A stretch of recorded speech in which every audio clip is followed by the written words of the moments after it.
Welcome to FP&A Fast Track, your source for FP&A resources to put your career on the fast track. Welcome, everybody. I have a great guest with me today, Carl Seidman. We have been connected for several years on LinkedIn, but we have not connected in this way. So I'm glad to finally have you on. There's a lot of things in your background that I'd like to dive into, but let me give you a quick introduction and then you can expand on the things that you're working on now. So Carl's an FP&A thought leader and advisor to Fortune 500 companies, mid-market companies, and entrepreneurial businesses. That's a pretty concise intro for all the things that you have done and are doing. So please tell us a little bit more about yourself and your background. Yeah, thanks, John. Thanks for having me. I have spent my career in finance strategy, working with Fortune 500 corporations, mid-market companies, and entrepreneurial businesses. And what's interesting is across the board, the types of work that I do with them is, even though thematic in terms of finance and strategy, it's actually a bit different. So at the Fortune 500 corporations, I'm typically working with people in training, development, culture, confidence building among their FP&A teams. In small entrepreneurial businesses, I'm often serving as a fractional CFO or a fractional FP&A, in many ways being an outsourced financial advisor to those companies that are growing or might be a little bit more in an immature phase of their existence. Some of these companies don't have a CFO. Sometimes they have a weak CFO. Sometimes they have a controller. And so I work with them to help build their people, their process, their technology, their culture that all revolves around accounting, finance, and FP&A. And then those mid-market companies, those are the ones that are often going through some kind of an evolution from implementation of technology to hiring and developing people, fundraising, or positioning for their next phase of growth. Pretty broad. So yeah, some of that kind of touches on some of the things that I did before I transitioned into more of the training end of things.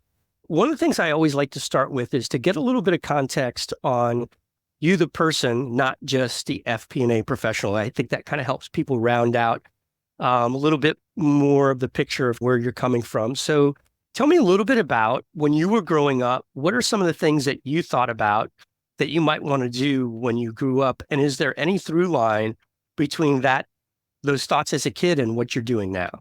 That's an interesting question. I think as I was listening to you ask it, I was going to say, no, there is no through line. Because when I grew up, my father is a retired physician. And so I was just surrounded by healthcare and medicine when I was growing up. And I assumed that's what I was likely going to do. When I started in college, I was in sciences and I was going to go into professional school eventually. Mm-hmm. But very quickly, I realized that I didn't want to do that. I was in some coursework and I said, I don't want to go through 4 years of science and math curriculum to then start doing the types of work that I want to do. And I think what that conditioned me for was I want to do things that are very tangible and very relatable to the things that I like and the things that I want to do. And so after a semester in school, I decided to go into business. Why did I go into business? Because I knew of people and their parents who were in business. And I said, there's so many different things that you can do about that. I was also dabbling in some coursework at the time. And I said, this is what our world is. This is economics. This is what I hear about on CNBC. This is what I read about in the news. So it started to become very tangible in school when I moved over to business and then finance and economics and accounting. But there was one little nugget that when I was, I think, 17 or 18 years old that really did create a thread throughout the rest of my life. When I was 17 or 18 years old, I started a business tutoring guitar. And I believe I had more than 25 students at the time of all different ages. I had elementary school kids. I had a retired woman. I had a wedding photographer and everybody in between. And I loved the dynamic of being in charge of who I work with, how I work with them. I'm responsible for my marketing, my sales, and the quality of my work. And so there was a little bit of a thread of this entrepreneurial spirit of creating something out of nothing, harnessing the skills or experience or expertise that I have to give it to people who want it. And that has really served me throughout the next couple of decades of my life.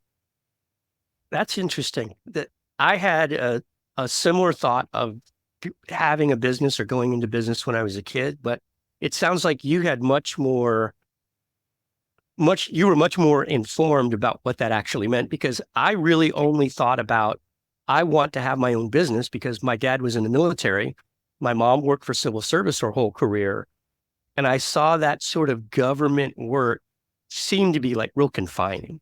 You've got the ranks and it's very structured. And no matter how hard you work, you can't really advance faster than that rank structure allows. Right. And I would see people that own businesses that seemed to be able to go 0 to 60 much faster if they were willing to do the work and they learned the skills that they needed to do it. And I thought it was interesting that in retrospect, I had no idea what was involved in running a business or having a business. Mm-hmm. But that's what led me to first business. I wasn't sure what I wanted to major in.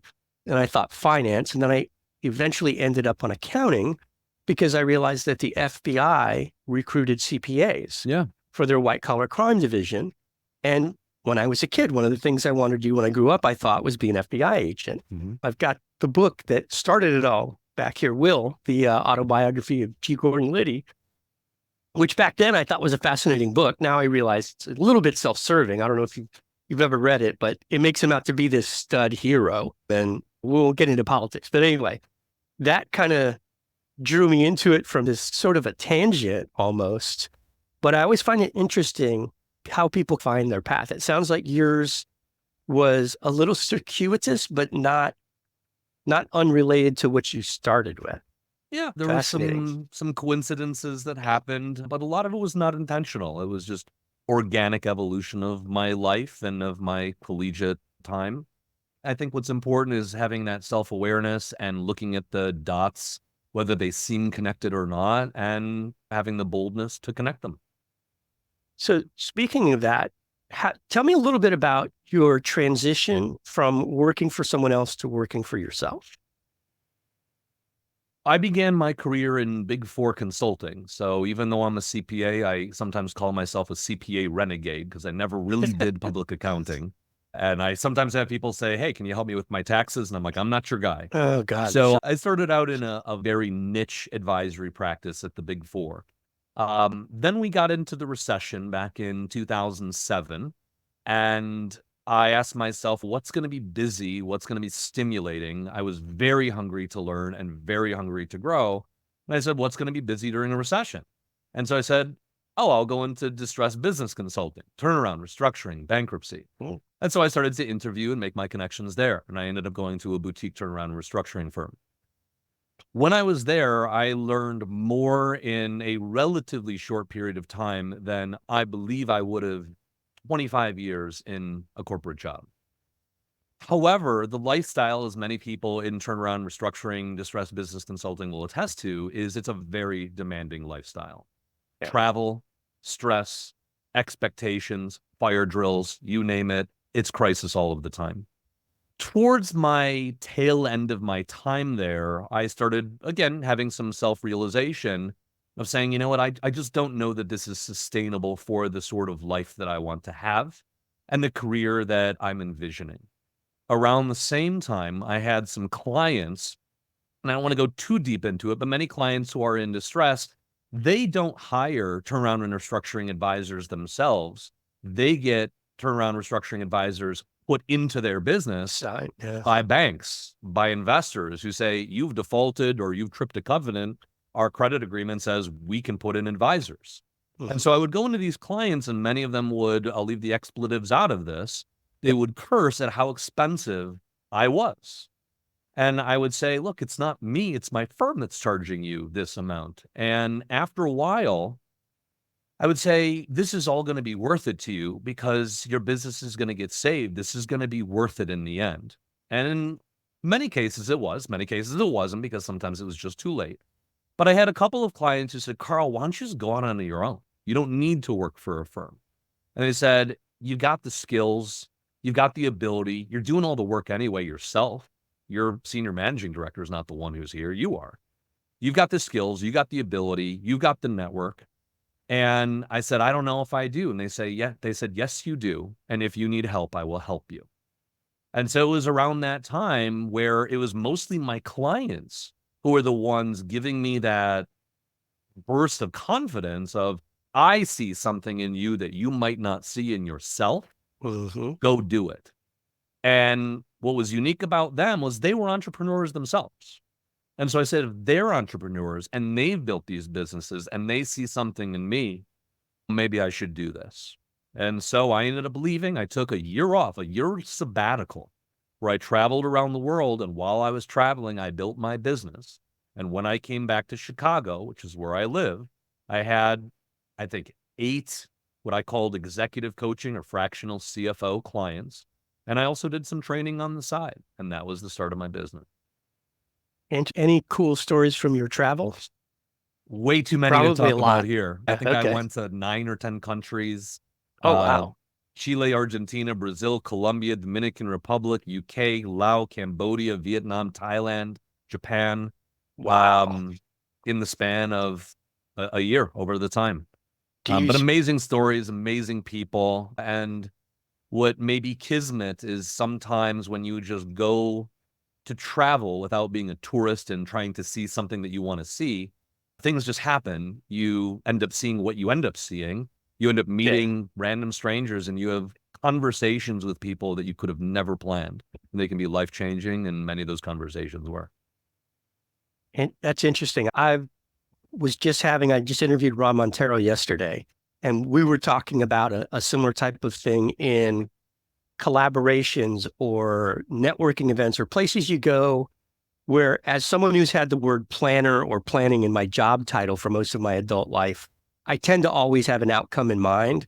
And it's only in the last handful of years that I feel like I've let myself say, all right, I'm going someplace where there's some good things happening. I'm not sure what's going to come of it, but Mhm. there's smart people, there's good people there that I want to associate with. Let's just go and meet some people and see what happens. And most of the time, something good comes out of it, even Yeah, if it's just a relationship. yeah, I think that's a great attitude. And what I've come to realize as I've gotten older, maybe to your point, I think when I was younger, I had a whole life plan and a 10-year plan. And that 10-year plan looks very different now than it did back then. But what I say to people now who say, how do you do what you do? How have you done this? And what recommendations you have is one very important word is momentum, is just be Mm, going somewhere. And when you have momentum and you're going somewhere, to your point, John, is when you surround yourself with good, smart people and you say, you know what, this seems interesting. I'm going to go do that.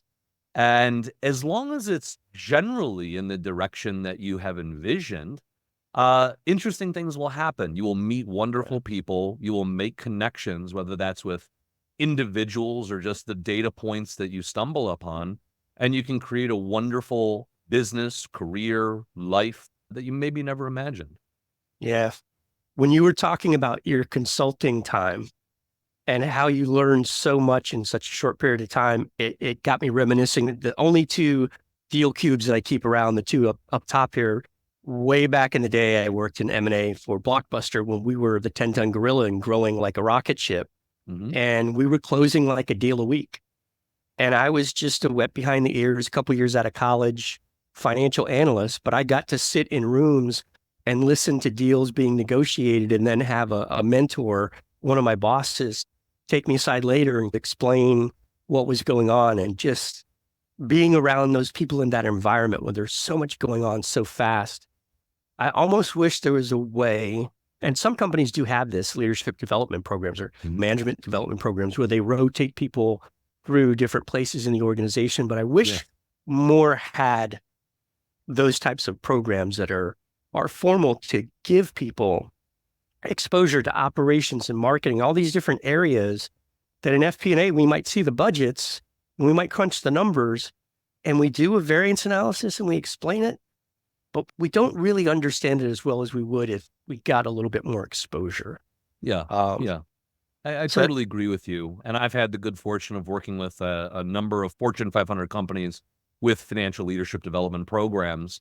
And they invest very heavily in these programs to the points that you just raised. Is it's not about taking one job and getting experience in that job. It's getting to see the entire business and how what you do connects to it.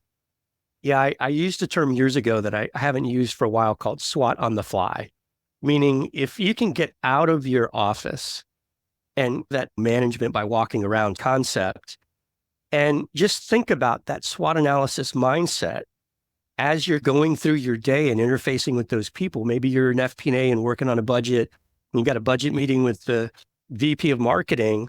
Have that sort of SWOT mentality in your mind as you're going through all the time.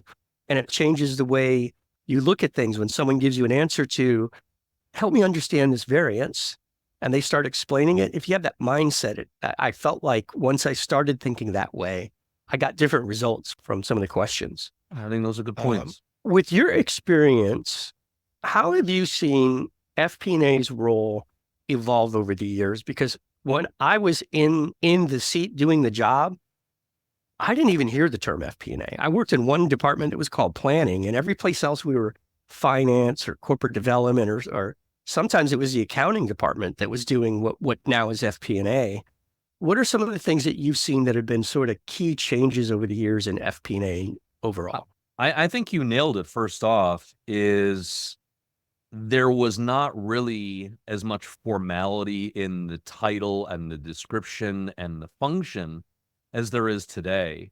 And what's interesting is I've been working for 2 decades, and a lot of times when people ask, what do you do? What sort of work do you do? And this is in layman's terms. So if somebody is saying, explain to me, I'm not in finance, I'm not in strategy, explain to me what you do, Carl. And I explain it, I recognize that my explanations over the last 20 years is I do what FP&A teams do. And even though I have never formally been director of FP&A in a company, I've been doing FP&A for 20 years. So to your point, there wasn't really as much formality in the title function roles as I think that there is now. In addition, at least when I was in school, there was a bit of draw and buzziness to management consulting and to investment banking, and maybe not as much attraction to going into a financial analyst role.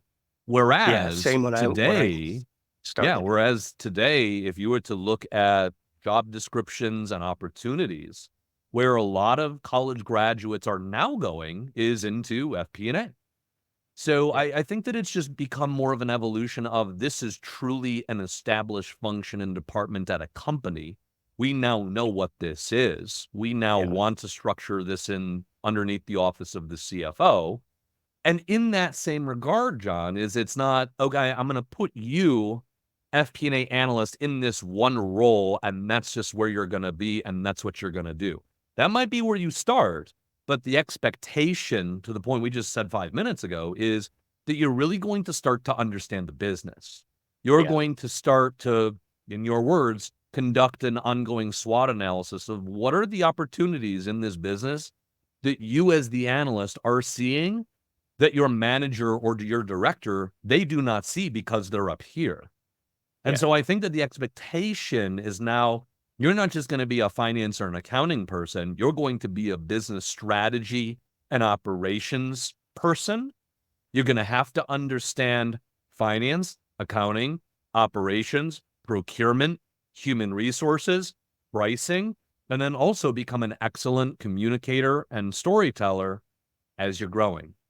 Yeah. It almost sounds like a management consultant. Right. If you think about the description, right? Correct. Yeah. And I think it's interesting. Now that I'm thinking back as you were describing that, maybe that was what drew me to FP&A, because I started in public accounting. Then I went to M&A really just because I thought it sounded cool. I didn't know what the heck was involved in actually doing the work. It ended up being really cool, but then we got bought and I knew how that went usually. When the recruiters were calling, an FP&A job popped up at Royal Caribbean, and I thought, this sounds pretty cool, as they were describing the things I'd get exposure to.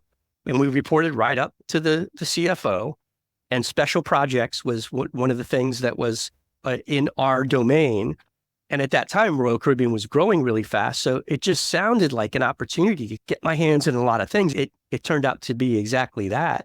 Mm-hmm. And obviously I'm biased, but I think it's one of the coolest areas that a person with an accounting or a finance background could get into if you want to get out of that sort of lane, so to speak. I agree. What do you think would be, as you were talking the first part of what you were saying made me think probably one of the first things people need to get in their toolbox is business acumen. Then you also mentioned communication skills. If someone was in accounting, and I'm guessing you get this question a lot because I get it all the time on LinkedIn. I'm an accountant or I'm a financial analyst in XYZ department, and I'm thinking about going into FP&A. What are some of the things that I should be learning to help me make that transition? How would you answer that to someone? Yeah, I actually get that question a lot too. And especially in public training programs that I do, I get a lot of controllers, a lot of CPAs, a lot of accountants who come in and they say, I want to do more FP&A work. How could I do that? And to your question, John, is one, how can you do it? But two, what's different about the thinking? And as I share with people who I coach and who are my clients and who I do training with, I often teach from a thinking standpoint, not necessarily just from a doing standpoint. It's how do you think about what it is that you're doing? How do you think about your own thinking? And thinking back to when I was getting my CPA and I was focused on accounting, the reality with accounting is there are rules. You're either right or you're wrong. This has been around for thousands of years. Even though we think, oh yeah, we're in modern society now, double-sided accounting has been around for a very long time and it's not dramatically changed. But the difference between accounting and finance is finance, you're often wrong. But just because you're wrong doesn't mean that you are partially right as well. And the reason why I frame it that way is if you're thinking, let's just talk about budgeting and forecasting and projections, that's all forward looking. That's all future looking. And I can't tell you what's going to happen tomorrow. I can't tell you what's going to happen a week from now, a month from now, a year from now. I was listening to the radio earlier today as I was driving my kids to school, and we're talking about inflation and the consumer sentiment around what do people think is happening with inflation versus what really is happening with inflation. And the expectation is that inflation is going to continue to improve. But it's anybody's guess what that's really going to look like. And that's why we put smart people at the Fed and at the SEC and other governmental organizations. But to think about moving from accounting over to finance, it's saying, okay, what are my best assumptions? What are my best guesses? What do I think is going to happen? Even if I'm wrong, can I put together assumptions and data and vouching of what I'm coming up with to convince somebody like you, John, that I have put together something that's well buttoned up? And John, you might say, Carl, I don't necessarily agree with you here, but I can understand where you came from.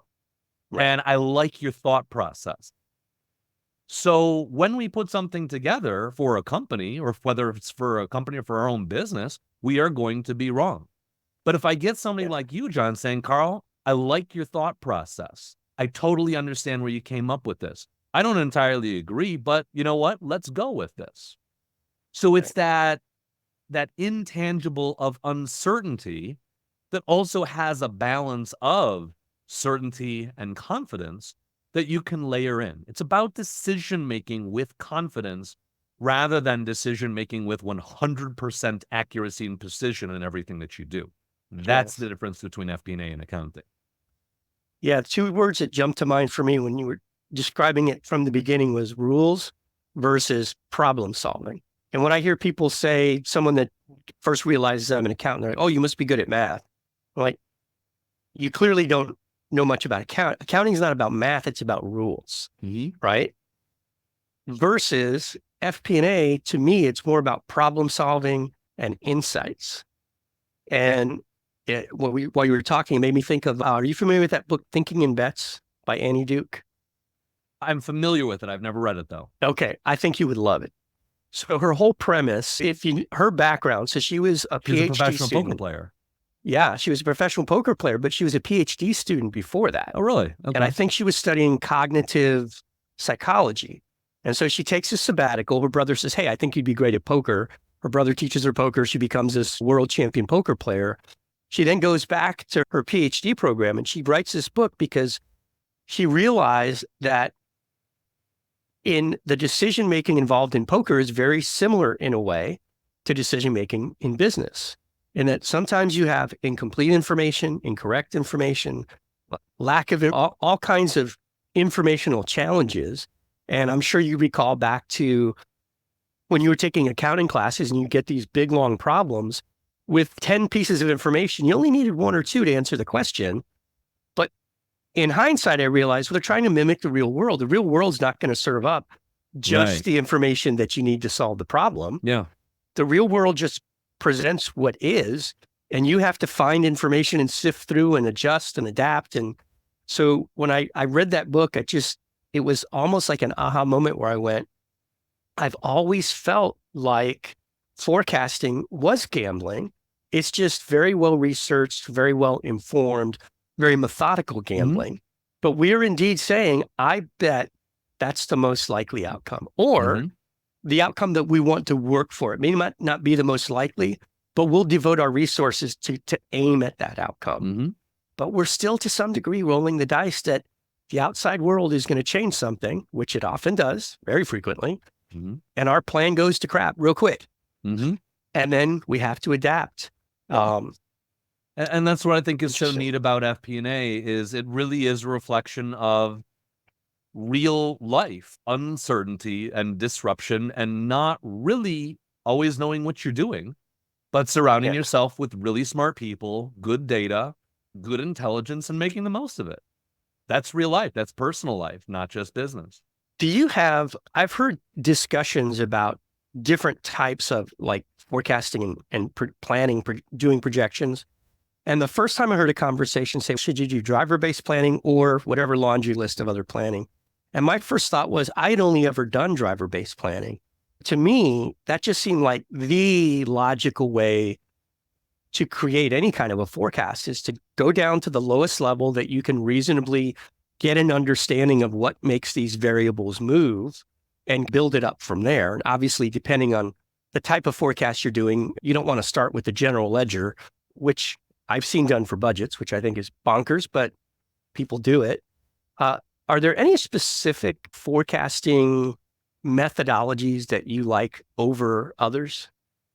I would probably say no. As I say to my groups and people who I work with, is I layer on an "it depends" to just about every answer I ever get. And I hate having to do that. Almost but always a good answer. It depends.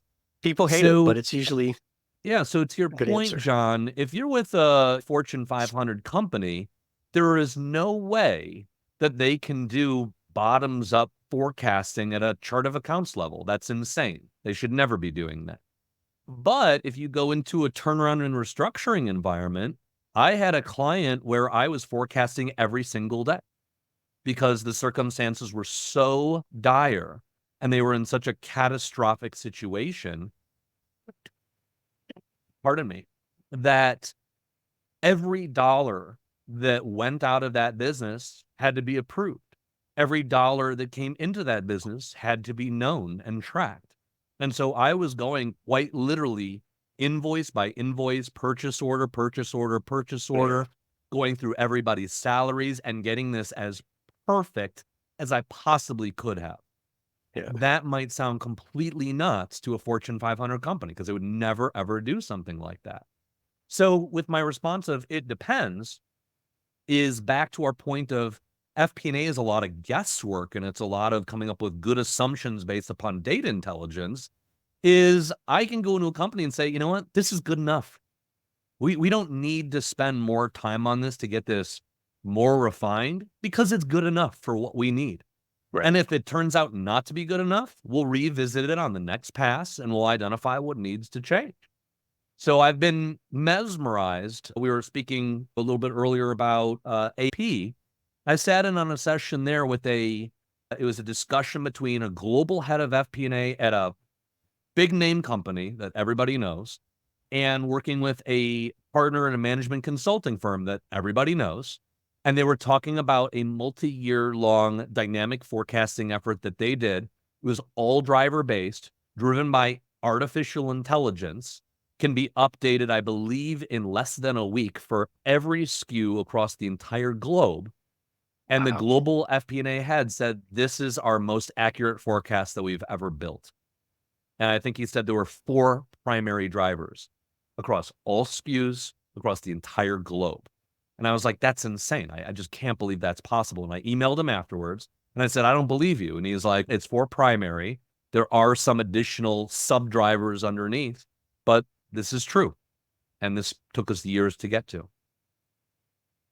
Wow, that does sound bonkers. I have seen what at the time, it was a subsidiary of a Fortune 500 company that was in receivership. And their cash forecast was a daily nightmare for them because it was like what you described. Every single dollar mattered. And it could be the difference, one invoice could be the difference between them deciding to close a location or make a significant change in the business plan. And Completely it sounds depends on the bonkers. circumstances. Yeah. Yeah. Yeah. If you've never seen some of those extreme situations, some of them sound almost, that sounds like something that's made up for a movie or a case study or something like that. That This stuff is real. happens. Yeah. Yep.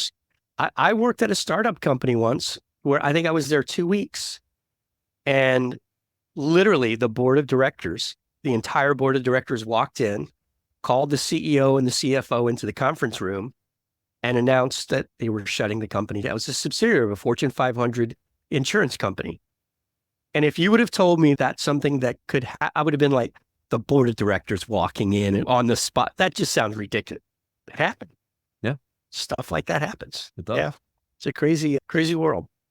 I wanted to ask you about, we talked a little bit about changes in FP&A, but when we look at changes in general, you mentioned AI. We talked a little bit about how FP&A didn't even exist as that title or that department before. What are some of the things that you do to stay on top of changes in the world of finance, FP&A, accounting, just in the sort of market that you operate in? I make a very strong intention of learning for the sake of learning, not just because I'm trying to get to a destination. I think that's a core value I was raised with as a kid, was it's not just learning to try to get to a diploma or a certification or something like that. It's learning because I love to learn. And so I go to conferences, I listen to what is going on in the world, as I just mentioned a few moments ago, a AI-driven forecast model for a big brand that everybody knows. I had no idea that was possible. Now I do. And going to conferences and speaking to vendors and saying, can I take a look at what it is that you're working on? What is it that you're hearing from your customers of what they want and what are you building? I'm in a very fortunate position because I am a thought leader and I have a pretty public profile in this space, is I can reach out to companies and I can say, I'd like to see a product. And many of them aren't going to look at me as just some small business owner that they're not going to make a lot of money off of. They see me as somebody who is a leader in this space, and they will give me the time of day. And I don't have to just say, hey, give me a demo. I might say, I have a specific use case that I want you to walk me through. And I want you to show me and explain to me, not just tell me, but I want you to show me and explain to me how your software is able to address this business case and why your product is superior to your competitors over here. So being able to go to conferences, speak to companies, I'm a strong networker. I like to connect to other influential people who really do know what they're talking about in this space. I think what's tricky is sometimes people can, present that they know what they're talking about, but I don't know that they really do. So going around and talking to people who are actually tangibly touching FP&A, this technology, and the evolution of what's going on in business. Those are the people who I want to be around. Yeah, something that you touched on there, I think, is a big value that someone like yourself brings to the table that not many people can, which is if you call a vendor and run through a case like you just said, to most people, they're going to say, this is a multi-million-dollar platform, right? We don't just give demos to one consultant. That's just not how this works. But when you've got the credibility that you have because of this whole body of work that you have and the credibility you've established, a lot of people can't do that. So I think and I don't know if that's part of what you communicate as a part of your USP, but that's pretty big. If somebody's looking around at different tools and they're not sure which one might be a good fit, to be able to go to someone like you and ask those questions where you've actually gotten your hands on some of these tools. Yeah. That's a big value. Yeah. And so I can explain what clients are dealing with. And this was a month ago. I was doing a mastermind session and I actually I invited the founder and CEO of an FP&A platform into my mastermind because I like this platform and I'm interested in possibly partnering with them. And I said, come in, take a look at what I do. And this individual came in and said, wow, this is legit. This is the real deal. You got people who come to you and they want advice. They want recommendations. They're looking for insight from a person who they trust to say, these are good platforms that you should be taking a look at. And that gives credibility. Yeah. Something else you mentioned that I think we shared this too, that enjoying learning for the sake of learning, that curiosity. One of the first people I had on the podcast, he was actually a former Army interrogator, 20 years in the Army as an interrogator. Now he teaches business people how to use those same skills in business. And we got on this topic of curiosity, and he said, if I could just teach someone how to be curious, I can almost forget about teaching them all those other skills because the curiosity will drive so many of those different things. Yeah. I've worked with clients. This still blows my mind because you and I come from deep education, lots of experience. And I've gone into some companies who were founded by somebody who never graduated from high school or never got a certification in finance or really has no true educational background, and they are crushing it because they are curious, because they persevere. And in some ways, having the background that you and I have can be an inhibitor to saying, oh, I would never take these kinds of risks. Maybe even going back to Annie Duke, where they say, you know what, I don't even know what the risks are. I'm just curious and I'm going to persevere and I'm going to make it because I have to. Yeah. Yeah. It's interesting that one of the things that it's still a struggle for me is having worked at big companies where everything has to be fully baked and as close to perfect as possible before anyone outside of this room sees it, whether it's a product or a report or whatever it is. I feel like that's held me back as an entrepreneur because you see everyone now operates with this minimum viable product mindset, right? This agile startup where it's, hey, let's just have the bare bones of the product, get it out there, get some feedback and iterate. Mm-hmm. That's been, as someone who does training and I create courses, I've had a shift in my mindset that's taken me way longer than it probably should have to say, it's not perfect, but I'm going to put it out there and ask for feedback. Mm-hmm. Have you struggled at all with that? Because you come from a big company background with lots of rules and lots of structure. Yeah, I did earlier and I still do at times, but I also have so much experience and so many reps that I know that I can put something out that is great and it doesn't have to be a minimum viable product. 3-4 weeks ago, I was with a company and I have delivered this program just a handful of times before this, but I know exactly what this company needs and how it needs to be delivered. And so I can put something together that is excellent in a relatively short amount of time through customization. So I might have a minimum viable structure, but then based upon who you are, John, or who they are, I listen and I say, what is the feedback that you're giving to me that might require a little bit of an audible in a football sense of, let's go over here because I was going to go over here, and make it so specific to them that they love it and they think that you created this just for them. And in some ways you did. You just made me realize something. It reminds me of a conversation I had with my brother. My brother's about 5 years older than I am, very successful attorney. And years ago, when I was just starting out doing my own thing after having worked for some Fortune 500 companies, I was asking him for advice. And he asked me a few questions and he said a few things. And he said, do you realize every time you've asked me for advice, you already have the answer? He said, you just don't have the confidence. I was very young. I was in my 20s at the time. I didn't have a lot of life experience. But I think what you just said makes me realize that I think I still need to exercise a little more confidence, because when you said, I already know what's going to be a good product because you have that experience. There are times I feel like that, and then I'll question myself sometimes. So I think I'm glad that I asked you that and you gave that answer, because it makes me think sometimes you just got to say, hey, I've been doing this for a pretty long time. I'm pretty good at this. Yeah. Right. It's not boasting. It's just, I know what I know. Right. Yeah. Yeah. You wouldn't be at this place in your life if you didn't have experience and expertise in something that companies and people need. But sometimes it just requires recognizing that expertise because you see it every day Yeah. from the inside. You don't really see it from the outside. And sometimes it's an important role for others to play is surround yourself by people who love you, who understand you, who will challenge you in a non-jerk way and see things in you that you might not see in yourself. And I did an exercise years ago where I sent an email, I think, to 25 plus people. And I said, what is my unique ability? What is something that I do that nobody else can do that I might not even see in myself? And what was That's a great, astounding was of the 25 plus people, 20 of them all came back with the same exact things. And I never really thought about it.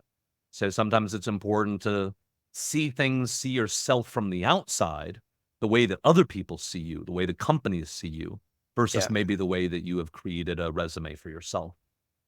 Yeah, I've got to take my advice more because I've advised people a very similar exercise when we've been talking about like team building and things like that. And even the idea of having a brag book of your accomplishments, because I get a lot of introverts in my communication skills training, and they're struggling with confidence. And that's one of the things I've advised is, look, put together a brag book. And this is not to show everybody else. This is for yourself to look at when you have any kind of a feeling where you don't feel completely confident in something, to look at that brag book and go, yeah, I did do that. I did complete that and get that certification, work on that project and help that client and solve that problem. You can look back on it. It's not bragging. It's being kind to yourself and Yeah, acknowledging the value that you have. yeah. And it's saying, you know what? I have proof that I know Mhm. what I'm doing. It's Yeah. not false bravado. So I want to wrap up on a topic that is near and dear to my heart that you've touched on multiple times throughout this, which is communication. Shifted gears about 10 years ago to focus much more on the communication side of things because it was my biggest weakness. I always felt like I was a good people person, but I realized I wasn't as effective a communicator at work as I needed to be. So I'm curious, where do you see the role of communication in FP&A, and what are some of the things you could suggest that people who are looking to up their game in communication could focus on to start with? Wonderful question. I think if you found me at the very beginning of my career, I would say, oh, I'm a good communicator. I know how to write emails. I know how to talk to people. But I would have emphasized the importance of my technical skills and my technical ability.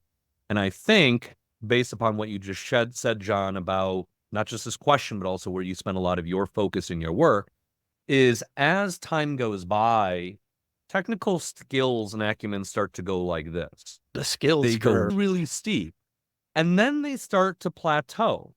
And I'm not going to say that you stop learning. You always learn. But the reason why a lot of partners at CPA firms become partner at 35 to 40 years old is they've mastered that domain after 15, 20 years of work. They're good enough to be a partner at a big time firm. The reason that they start to excel and grow business and be seen as a trusted advisor, and or they are spotlighted in their early to mid 30s to become partner, is because of their communication and their leadership skills. So at this stage of the game, is I think when you get to your middle of your career and beyond, I would say the communication is at least, if not more, important than the technical, tangible skills that you would have as an FP&A person. When I do my training programs and I'm with my masterminds, I know this technical stuff inside and out. And a lot of people say, Carl, how much modeling do you do now? Or, Carl, how do you create these things from scratch?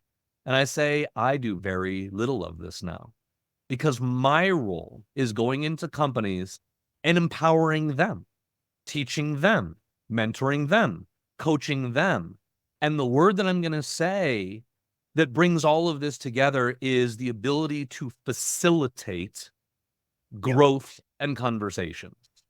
You are not a great communicator. You are a great facilitator of relationships, communication, work product, and more.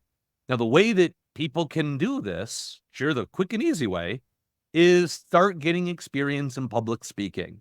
I am not bashful in recommending Toastmasters.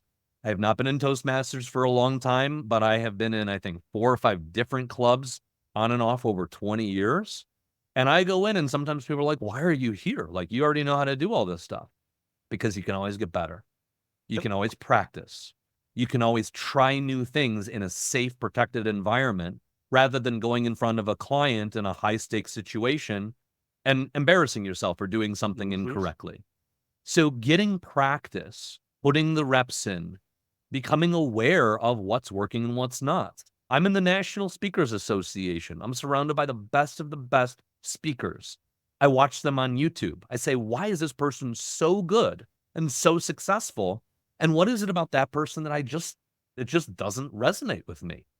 And then within the workplace, rather than focus just on public speaking, find mentors, find people who you admire, and ask yourself what it is that you like about them. Why do you admire them? What is it, not just about their intelligence, because that might just be a little sliver of it.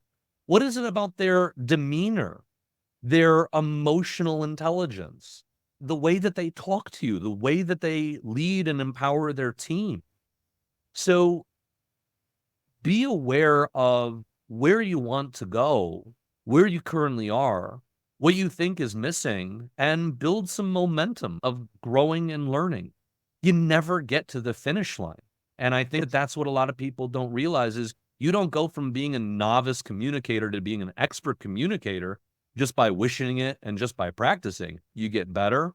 And for the next 20, 30, 40, 50 plus years of your life, you will never get to the finish line, but you will always improve.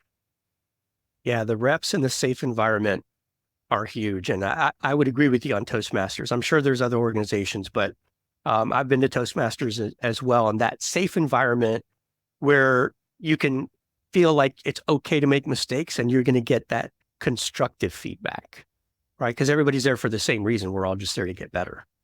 Well, I think that's a great way to wrap up. Before we close out here, where is the best place for people to get in touch with you? I would say 2 places. One, my website, which is seidmanfinancial.com. You learn a lot more about what I do, as well as my contact information. You're welcome to submit your information, and I'm happy to be in touch with you.